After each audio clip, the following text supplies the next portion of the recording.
Okay, now let's talk about a string little bit more. Strings are basically collection of characters. They are sequence of characters. Like when I say name, right? So this is stored inside the memory as a character string or sequence. So to illustrate that example, let me open up this one. Yeah. Uh, so this name as this variable, right? It's stored in memory in different locations, and this is something called indexing. So string has something called indexing, and it always starts from 0, and it will keep on going as in when you keep adding characters to the string. It can be of infinite length, doesn't matter how long you want to create, but it will start from either 0, or we can index the string from a negative indexing. Only in Python we have something called negative indexing.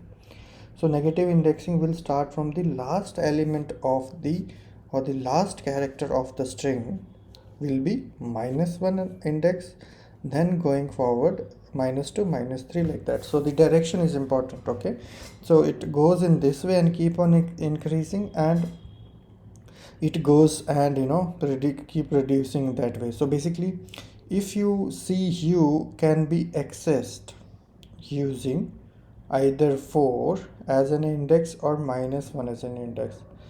That's the theory part. Let's see this in action. So so we have learned about a function called len, right? So if I pass the name, it will give me the length, right? So this is ensuring.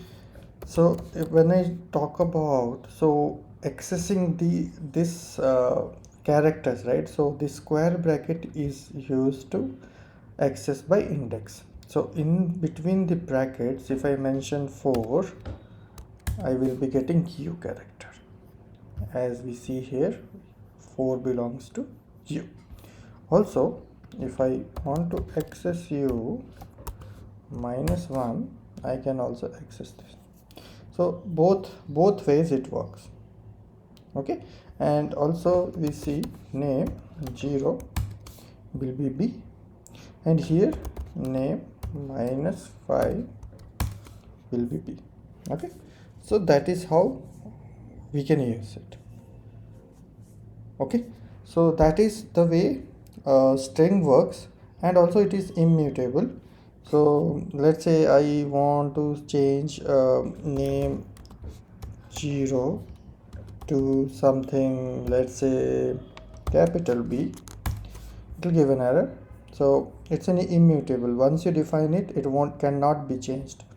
So going forward, we'll learn about a list where you will be seeing me changing the elements. There we can change, but here we cannot change it. And there is there is another concept about reversing the string, which we'll be discussing in the next video. That's all for this video. See you in another video.